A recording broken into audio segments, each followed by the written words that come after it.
Ahli-ahli yang berhormat, masalahnya ialah bahawa pindaan yang dicadangkan oleh Yang Berhormat Batu Gajah dalam kertas pindaan hendaklah disetujukan. Ahli-ahli yang bersetuju kata bersetuju. Yang tidak bersetuju kata tidak. Lebih suara yang tidak bersetuju, pindaan tidak disetujukan.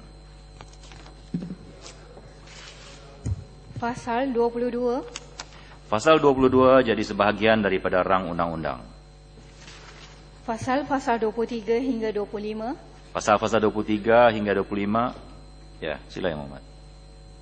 Datuk, Pengerusi, saya ingin memohon penjelasan berkenaan pasal 23 kurungan 4, di mana jawatan kuasa aduan akan menilai aduan yang diterimanya.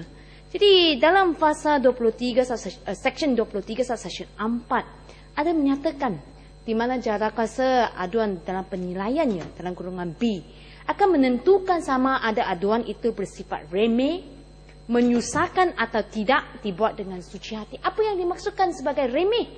Apa yang dimaksudkan menyusahkan? Apa yang dimaksudkan dibuat dengan tidak suci hati? Bagaimana anggota boleh menentukannya? Dan bagaimana anggota menilai sama ada aduan itu adalah kecil atau besar?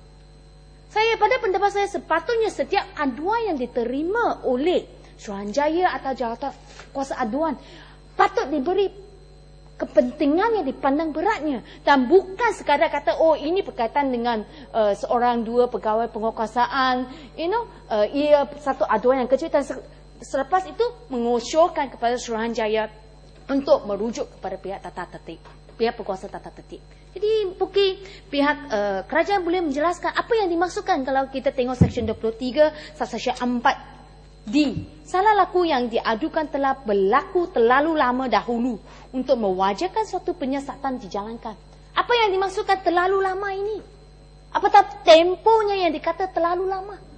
Jadi saya sangat risau, Datuk Pengerusi, jika kita telah mencatat dengan begitu terang dalam undang-undang ini, tapi tidak menerangkan apa yang dimaksudkan sebagai aduan yang kecil, apa yang dimaksudkan dibuat tidak suci hati. Indirect dia telah mengecilkan ruangan aduan orang ramai. Sebab jawatan kuasa aduan, anggotanya, kelayakannya, kepakarannya, kita tak tahu. Dia boleh sewenang-wenangnya memutuskan ini aduan kecil, ini tidak dibuat dengan suci hati, ini telah lama. Jadi, Datuk Yang Dipertua, saya rasa perlulah, pada pandangan saya, setiap pengadu yang kalau mengambil kesulitan untuk pergi menyampaikan aduan kepada Suruhanjaya, semua adalah aduan yang besar. Tidak boleh dipandang sebagai satu aduan remeh.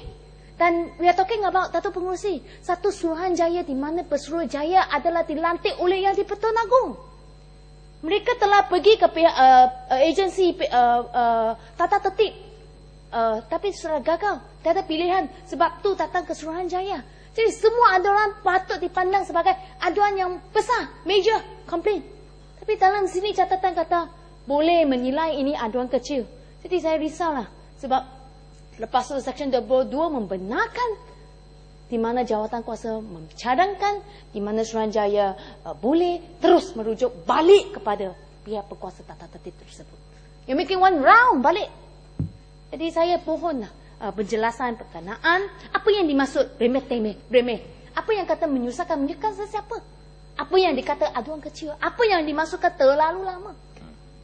Jadi saya risau jangan ada kesempatan diambil untuk mengelakkan, memalukan mana-mana pihak aduan tersebut dengan sewenang menggunakan section ini untuk ditolak penyiasatannya. Jadi saya pohon penjelasan. Ya, silakan Menteri.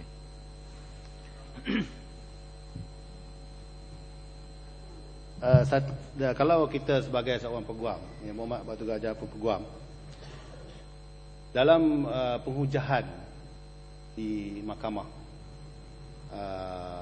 jawapan kita, satu daripada perkara yang boleh diambil kira bagi seorang hakim mengenepikan satu-satu tuntutan ialah dengan mengatakan itu bahawa tuntutan itu adalah frivolous, vexatious dan mala fide. Ini satu alasan yang diterima oleh mahkamah.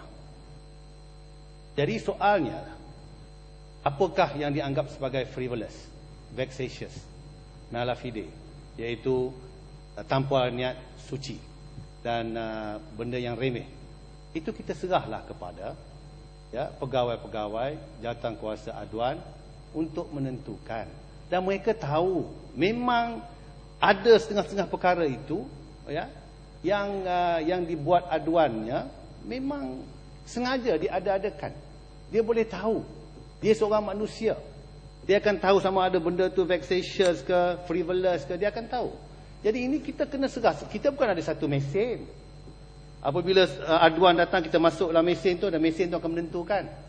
Kerana rumit, kerana benda kecil, tak payah. Tidak ada. Kita terpaksa bergantung kepada manusia juga.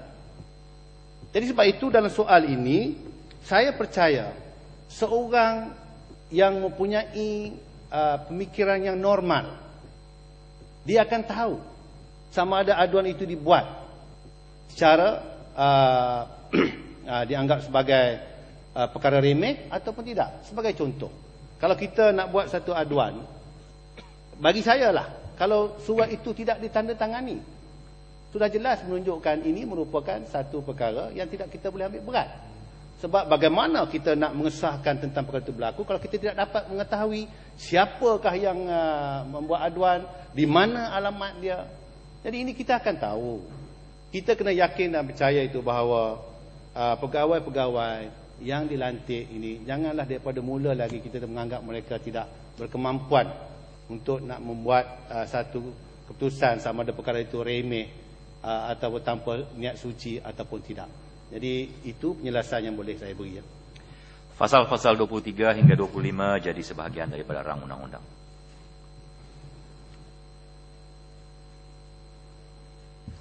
Pasal 26, pindaan oleh Yang Berhormat Sungai Siput. Sila Yang Berhormat. Terima kasih Dato' Pengerusi. Saya bawa ini kerana ini jawatankuasa aduan ni, dia macam jadi gatekeeper untuk Suruhanjaya ini. Dan bila aduan diterima, dia ini ditimbangkan oleh jawatankuasa aduan. Dan lepas habis pertimbangan itu, jawatankuasa aduan akan beri laporan kepada Suruhanjaya. Tetapi dalam akta yang sedia ada ini, tak ada jangka masa untuk buat perkara ini. Manakala dalam Seksyen 27(3), di mana aduan yang disifatkan sebagai satu kesalahan tata tertib dan dirujuk kepada agensi tertentu itu, mereka ini dikehendaki selepas buat siasatan mereka ini untuk beri jawapan dalam 30 hari. Ada tempoh masa untuk aduan yang dirujuk kepada pihak lain. Ataupun dalam Seksyen 27(7), bila aduan itu dihantar kepada pasukan petugas dalam Suruhanjaya yang sama, dia ini kena menyiasat dan beri laporan balik kepada Suruhanjaya dalam tempoh masa 14 hari. Tapi dalam gatekeeper kita ini, jawatankuasa aduan ini, tidak ada suatu tempoh masa yang menetapkan berapa lama untuk beri balik laporan kepada Suruhanjaya. Jadi apa yang saya cadangkan ialah dalam Seksyen 26 ini, yang asal ini mengatakan maka jawatankuasa aduan hendaklah membuat satu laporan kepada Suruhanjaya mengenai aduan ini dan dapatannya, termasuk alasan bagi dapatannya dan macam itu.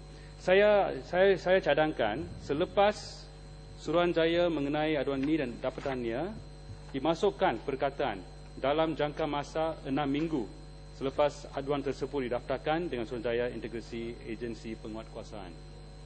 Dan sebab ini akan menjadikan Seksyen 26 ini konsisten dengan Seksyen 27(3), 27(7), juga 32 dan 30(3), dan juga akan menjadikan siap ini lebih berkesan. Terima kasih.